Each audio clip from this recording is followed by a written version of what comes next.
Hey guys, it's Andrew Esquivel here, back with another review, and today I'm going to be reviewing the Penn Plax Cascade 1000 canister filtration system.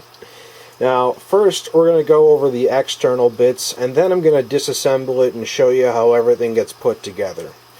So far, my personal experience with this item has been pretty positive. I've had it running and cycled for at least a month now, and it's just been doing fantastic, especially for the price. It's very hard to beat. Now, this particular model is a 3-stage filtration system. If you go up to the Cascade 1500, it becomes a 5-stage, and I'll show you what that means. If you can kind of see it right here, there's 3 trays, 1, 2, and 3.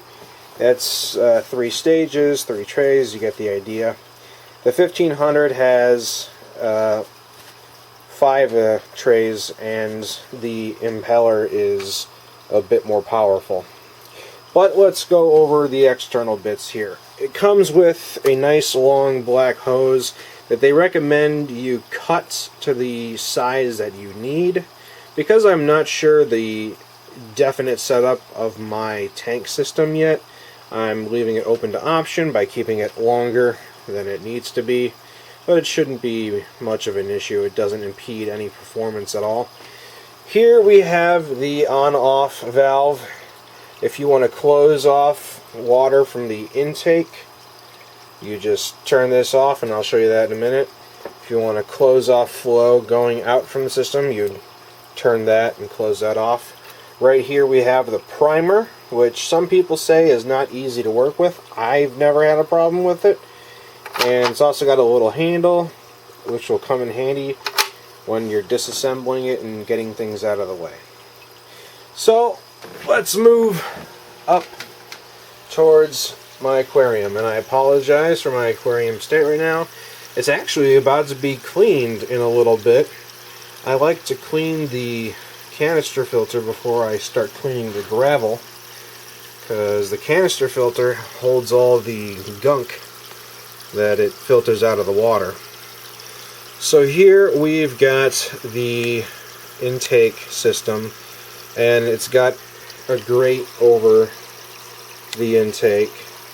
And as you see here, even with the grate right down there, because it's so large, it distributes the intake, so it doesn't really suck up sand or anything. It sucks up water just fine. And that's what this part right here is going to. And this little intake can be extended down there to go, if you have a much taller tank, to go down much further. But as you can see, my tank is not very tall because it's a 30-gallon breeder. It kind of just sticks up like this, and it comes with a bunch of these little suction cups that you can adjust. And I can have this placed in a different manner. It's just there's no real need to. Second off, let's talk about the spray bar. The spray bar goes along my tank pretty much almost all the way, but it comes with another option. It does not have to be a spray bar. It can indeed be just a little nozzle that water comes out of.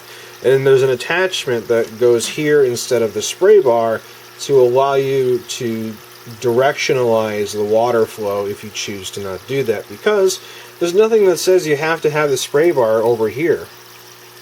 I can have this whole thing reversed and have the spray bar starting there, coming out here. If I wanted to just have water flowing out in a particular direction, I could just have it go over this way. The hoses are long enough. I just prefer this particular setup. And that's the nice thing about canister filters, is the flexibility you get from all the little adjustments and parts that you have, so that you make every setup your own. So now that we've gone over the basics of the externals, we're going to have to talk about the internals. So let's show you how to disassemble this guy. Okay, so when I disassemble this system, I first like to close off the valves and then shut off power to the system. So turn here, turn here. It is now completely closed.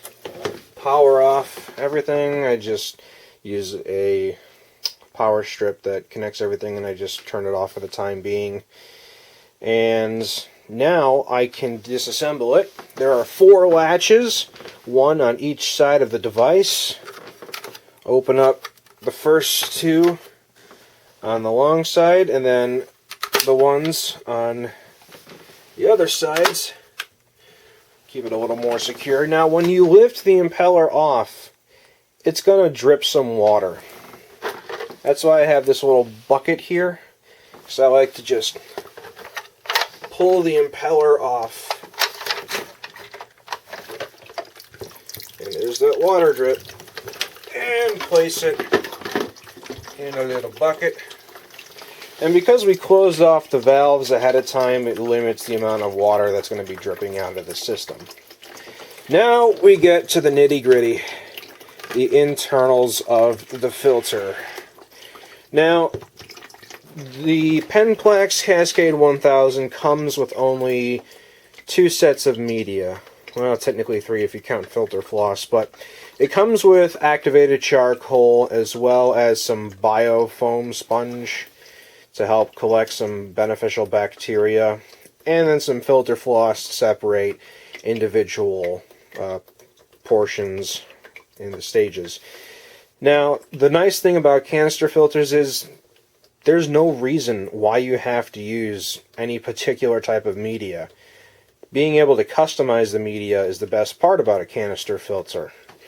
For me, my first stage, and first off I gotta take this. This is a little rubber gasket. Do not lose this. And this is the separation tray to keep everything from the top from going into the impeller. I'm just going to set this aside.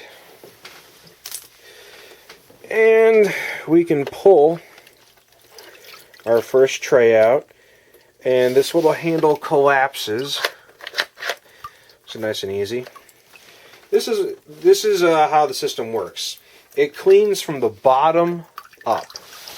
So always have your pre-filter stuff in the very bottom, and moving up to your more fine stuff and going from stage to stage. So because this is the last stage that I'm pulling out first, I have chosen to go with activated charcoal and cuttlebone.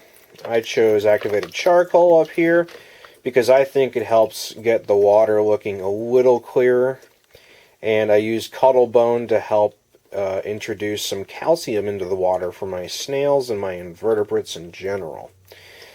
But you don't have to use that. Like, you can use something like what I used to use in this tray, which would be C-Chem Matrix. Yeah, C-Chem Matrix used to be in here. And I can actually show you what that looks like. This is C-Chem Matrix. It's a very porous material that allows beneficial bacteria to grow on top and inside of it. So that's the first stage, and we can put this on the side now. This is my second stage, and I have chosen Fluval Biomax for this particular stage. Fluval Biomax has a lot of surface area per cubic inch, which is great for collecting beneficial bacteria and helping keep your nitrites and ammonia under control. So that's why I have it as my center, my second stage of my 3-stage filter. And I'm going to put this aside. And my first stage, which is ironically the last thing I pull out, is my pre-filter setup. Now, my pre-filter setup is kind of interesting because it's a 3-stage pre-filter that I've created. Since this system cleans from the bottom up, I've chosen to go with a mechanical filtration first. I'm going to flip these over. This is some special stuff from Fluval, these rings. It prevents large debris from being sucked up and getting into the more fine material. So this is my most coarse material. And then I have the Penn Plax Biosponge as my second coarsest material to get stuff that was a little too fine for the fluval mechanical filtration rings to catch. And then on the very top, I have the Biofloss that came with the Penn Plax Cascade. Now the Biofloss started out white, and the Biofloss is not the strongest stuff in the world. But as you can see, it traps even finer particles than what the Biosponge could handle. So, putting it back in reverse, you would have pre-filter with mechanical filtration, and then you'd have biological filtration, and then I'd have some little extras. So, let's look at the water. As you can see, the water's pretty dirty, and that is completely to be expected, because it's pulling out all the gunk and stuff from inside of the tank, and it keeps it in the filter. Every once in a while, you're going to have to shut everything off, take apart the filter, and dump this water out, which is exactly what I'm going to do, because this is dirty water that we don't want going back into the system. Okay, now that I have dumped out all the dirty water, you can kind of see through it.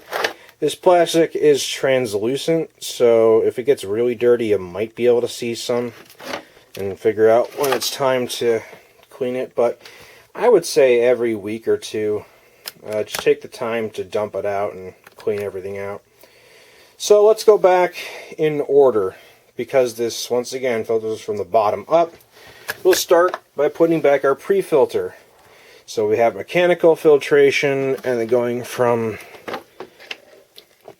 the most coarse to the most fine of the pre-filters. Then we have our biological filtration, and notice there's this little hole. Make sure the hole lines up with the impeller, because that's what jets the water down into the bottom of the system. So we put our biological filtration back in, and if you look down here, you can see where each of these pieces meet. Sometimes they don't sit flush the first time you put them in. Requires a little bit of adjustment at times. Just make sure you have that done before you put everything back together. And then last, for my personal system, the activated carbon plus a cuttlebone. And let's not forget the all-important rubber ring, little gasket, which will go on. Well, I generally put the rubber ring on first, and there's only one way to put it on. So there is an up and down to the ring, but it's easy to figure out. Just the one that has the groove for the plastic piece for it to go over is the one that faces down. And when you put this last piece in, you'll notice it has some raised plastic. You want the part that's raised to be facing up, because this helps separate the impeller from the rest of the media trays. I'm just going to put it in here, make sure it's nice and flat, and everything looks good. So we can put the impeller back onto the system, latch it on,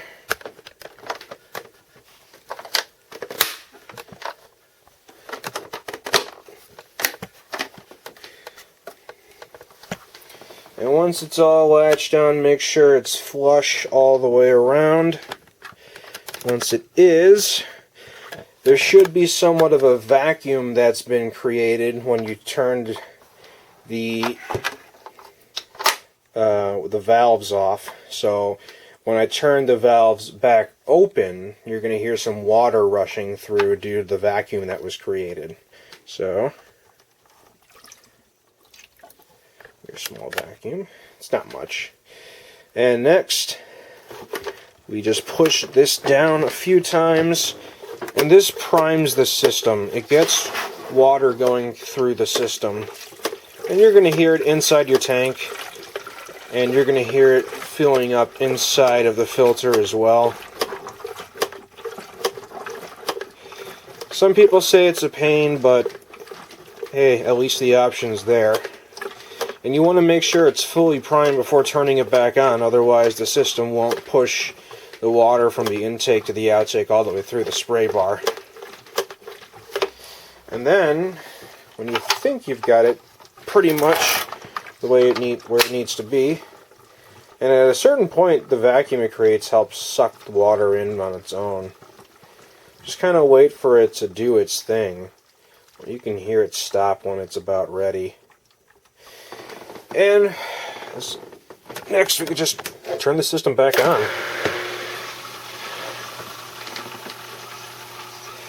Now the system, once it's fully primed and running, it's very quiet.